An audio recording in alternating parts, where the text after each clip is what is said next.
மோவாபே. அதிகாரம் 16. தேசாதிபதிக்கு செலுத்தும் ஆட்டுக்குட்டிகளை நீங்கள் சேலா பட்டணம் துவக்கி வனாந்தரம் மட்டும் சேர்த்து சீயோன் குமாரத்தியின் மலைக்கு அனுப்புங்கள். இல்லாவிட்டால் கூட்டை விட்டு துரத்தப்பட்டு அலைகிற குருவியைப் போல மோவாபின் குமாரத்திகள் அர்னோன் நதியின் துறைகளிடத்தில் இருப்பார்கள். நீ ஆலோசனை பண்ணி நியாயம் செய்து மத்தியானத்திலே உன் நிழலை இரவைப் போலாக்கி துரத்தப்பட்டவர்களை மறைத்துக்கொள். ஓடி வருகிறவர்களை காட்டிக்கொடாதிரு. மோவாபே, துரத்திவிடப்பட்ட என் ஜனங்கள் உன்னிடத்தில் தங்கட்டும். சங்கரிக்கிறவனுக்கு தப்ப அவர்களுக்கு அடைக்கலமாயிரு. ஒடுக்குகிறவன் இல்லாதே போவான். சங்கரிப்பு ஒளிந்து போம். மிதிக்கிறவர்கள் தேசத்தில் இராதபடிக்கு அழிந்து போவார்கள். கிருபையினாலே சிங்காசனம் ஸ்தாபிக்கப்படும். நியாயம் விசாரித்து துரிதமாய் நீதி செய்கிற ஒருவர் அதன் மேல் தாவீதின் கூடாரத்திலே நியாயாதிபதியாய் உண்மையோட வீற்றிருப்பார். எந்த மனுஷனையும் அழித்துப்பட வேண்டும் என்பது தேவனுடைய விருப்பமல்ல. மனுஷருடைய அழிவில் கர்த்தர் பிரியப்படுகிறவரும் அல்ல. பாவிகளும் அழிந்து போகக்கூடாது என்றே தேவன் விரும்புகிறார். பாவிகள் தங்கள் பாவங்களில் இருந்து மனம் திரும்ப வேண்டும். அவர்கள் அழிவுக்கு தப்பித்துக் கொள்ள என்ன செய்ய வேண்டும் என்று கர்த்தர் அவர்களுக்கு ஆலோசனை சொல்லுகிறார். கர்த்தரிடத்தில் பட்சபாதம் இல்லை. அவர் மோவாபியரிடத்திலும் பிரியமாயிருக்கிறார்.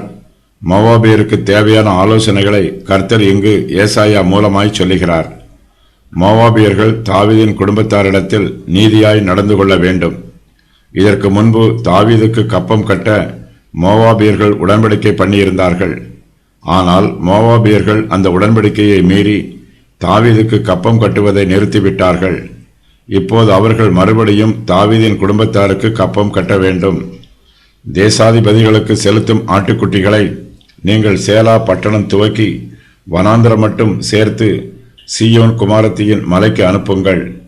தாவீது இதற்கு முன்பு மோவாபியரை முறியடித்தார். மோவாபியர்கள் தாவீதை சேவித்து அவருக்கு கப்பம் கட்டுகிறவர்கள் ஆனார்கள்.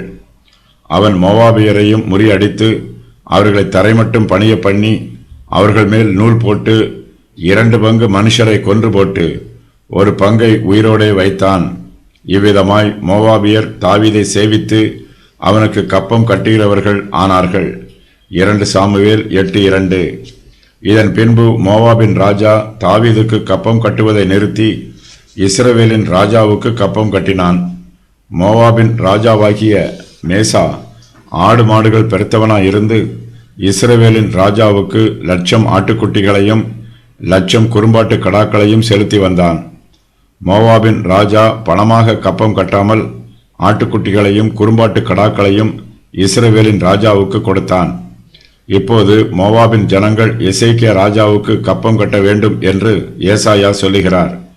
மோவாப் தேசத்தில் உள்ள எல்லோருமே கப்பம் கட்ட வேண்டும்.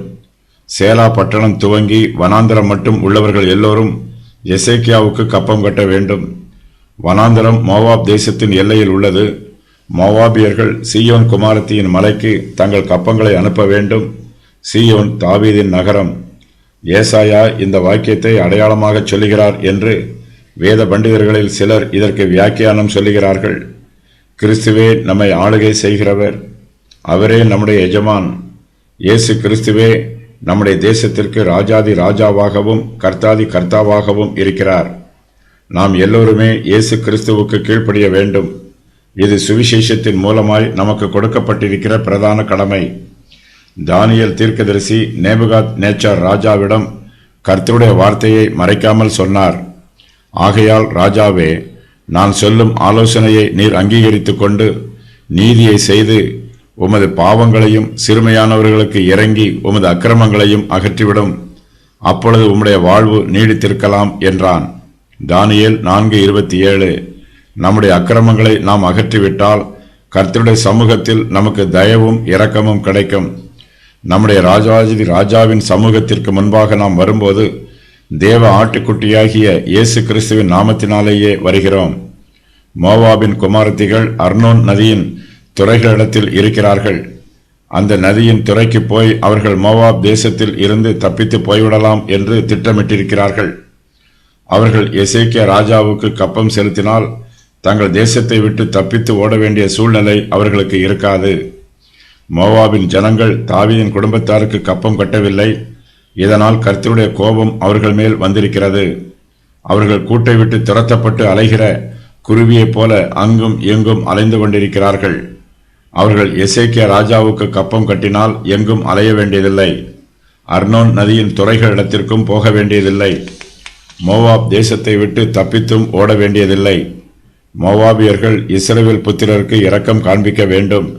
அவர்கள் இதுவரையிலும் கர்த்தருடைய ஜனத்திற்கு தீங்கு செய்தார்கள். அவர்களுடைய நீதிகளை புரட்டி அவர்களுக்கு அநியாயம் செய்தார்கள்.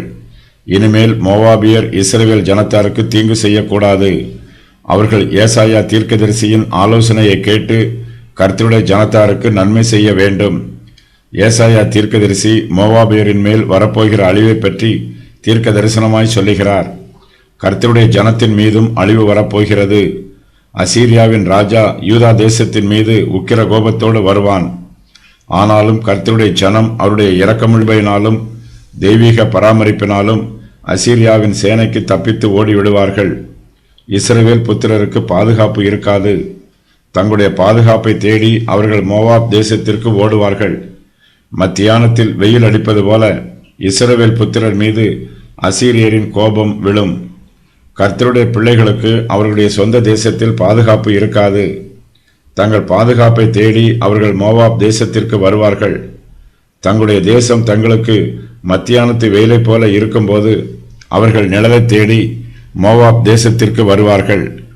மோவாபியர்கள் கர்த்தருடைய ஜனத்திற்கு அடைக்கலம் கொடுக்க வேண்டும். மத்தியானத்தில் தங்களுடைய நிழலை இரவை போல குளிர்ச்சியாக்க வேண்டும். துரத்தப்பட்டு வருகிற இஸ்ரவேல் புத்திரரை மறைத்துக் கொள்ள வேண்டும். தங்களிடத்தில் அடைக்கலமாய் வருகிற கர்த்தருடைய ஜனத்தை அவர்கள் காட்டிக் கொடுத்து விடக்கூடாது. இஸ்ரவேல் புத்திரர் தங்கள் தேசத்திற்கு பாதுகாப்பை தேடி ஓடி வரும்போது மோவாபியர் அழிந்து போகாமல் உயிரோடு காக்கப்பட்டிருக்கிறார்கள். அவர்கள் கர்த்தருடைய பிள்ளைகளுக்கு அடைக்கலம் கொடுக்க வேண்டும். தங்களுடைய வீடுகளில் அவர்களை தங்க வைப்பதற்கு தங்கள் வீட்டின் கதவுகளை திறந்து கொடுக்க வேண்டும். துரத்தி விடப்பட்ட என் ஜனங்கள் உன்னிடத்தில் தங்கட்டும். சங்கரிக்கிறவனுக்கு தப்ப அவர்களுக்கு அடைக்கலமாயிரு என்று கர்த்தர் மோவாபியரிடத்தில் சொல்லுகிறார். கர்த்தருடைய சபை அவருடைய பிள்ளைகளுக்கு சமாதானம் உள்ள ஸ்தலமாகவும் ஆறுதல் உள்ள ஸ்தலமாகவும் இருக்கும். மத்தியான வெயிலுக்கு அது நிழலை போல இருக்கும். இஸ்ரவேல் புத்திரர் மோவாப் தேசத்திற்கு துரத்தப்பட்டவர்களாக ஓடி வரும்போது மோவாபியர்கள் கர்த்தருடைய பிள்ளைகளை காட்டிக் கொடுக்க கூடாது. ஏதோமியர்கள் கர்த்தருடைய ஜனத்தை காட்டிக் கொடுத்தார்கள். மோவாபியர்கள் ஏதோமியரை போல கர்த்தருடைய ஜனத்தை காட்டிக் கொடுத்து விடக்கூடாது. அவர்களை மறைத்துக் கொள்ள வேண்டும். என் ஜனத்தின் ஆபத்து நாளிலே நீ அவர்கள் வாசல்களுக்குள் பிரவேசியாமலும் அவர்கள் ஆபத்து நாளிலே அவர்கள் அனுபவிக்கிற தீங்கை நீ பிரியத்தோட பாராமலும் அவர்கள் ஆபத்து நாளிலே அவர்கள் ஆஸ்தியிலே கை போடாமலும் அவர்களில் தப்பினவர்களை சங்கரிக்கும்படி வழிச்சந்திகளில் நிற்காமலும் இக்கட்டு நாளில் அவர்களில் மீதியானவர்களை காட்டிக் கொடாமலும் இருக்க வேண்டியதாய் இருந்தது. ஒபதியா 1:13-14.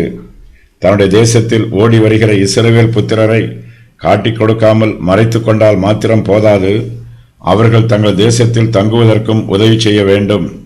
அவர்களுக்கு அடைக்கலமாய் இருக்க வேண்டும். இஸ்ரவேல் ஜனங்கள் துரத்திவிடப்பட்டவர்களாய் இருக்கிறார்கள்.